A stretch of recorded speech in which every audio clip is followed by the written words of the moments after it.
I very often watch a lot of young people sort of meander around without any idea about why they're doing what they're doing.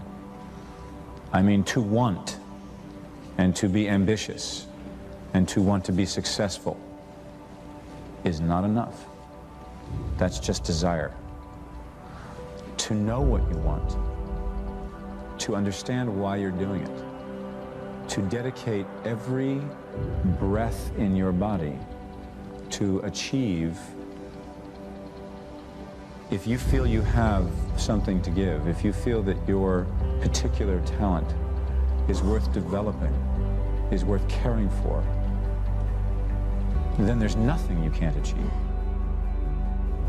Do something you're very passionate about. People say you have to have a lot of passion for what you're doing, and it's totally true. And the reason is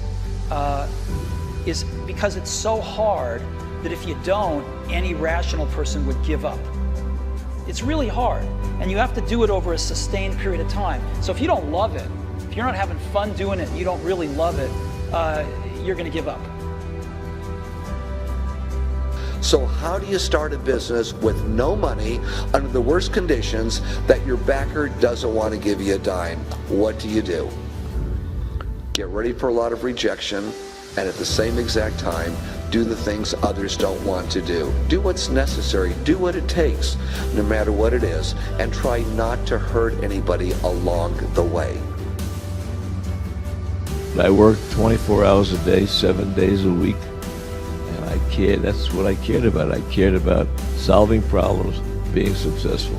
Anytime an obstacle presented itself, I used it to my advantage, made it work. And I never heard the word no. If I heard the word no, it meant maybe. Then I made maybe yes.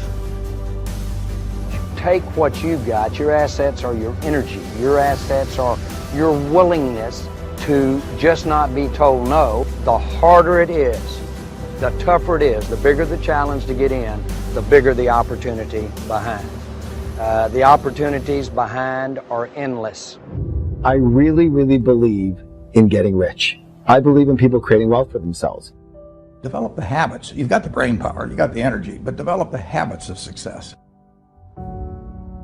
If you know exactly what you want to be, you need to spend as much time with people that are actually that already. We become our standards in many ways. If you are surrounded by B players or average performers, and that is your standard, then your mindset will operate at the standard that is offered to you by the people around you. I mean, we do become our social orbit. Don't allow anyone, friend, family, acquaintance, teachers, whoever it is, don't allow anyone to tell you that what you are dreaming for yourself and your family is not possible.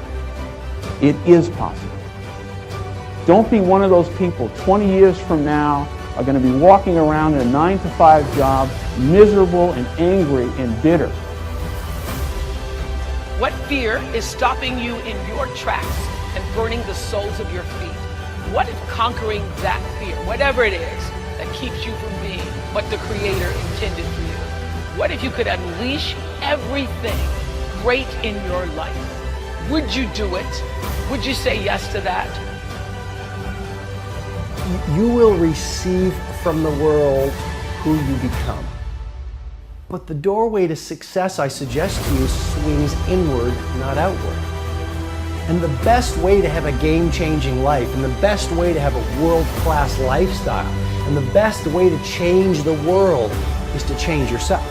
I mean, we get from life who we become. To have the results of a game changer, you need to start thinking and behaving like a game changer.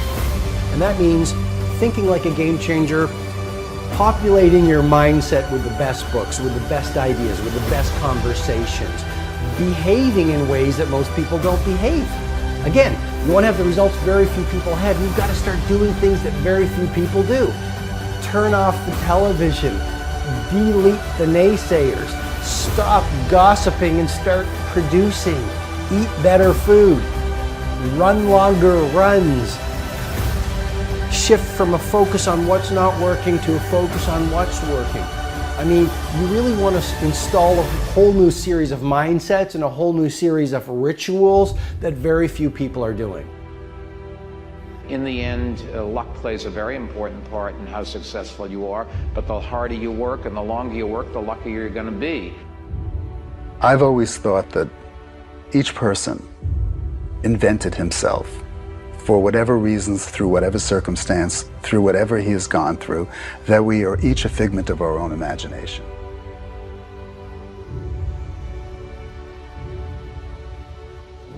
Things that we have to do as we're pursuing our dreams and our goals is that we have to know that failure is not an option. You know, and you got to hear this one. This one is important because you've got to tell yourself, despite again the circumstances, the situations, you have to tell yourself that, listen to me, I'm not going anywhere until I get the goal. Like until I make my dreams become a reality.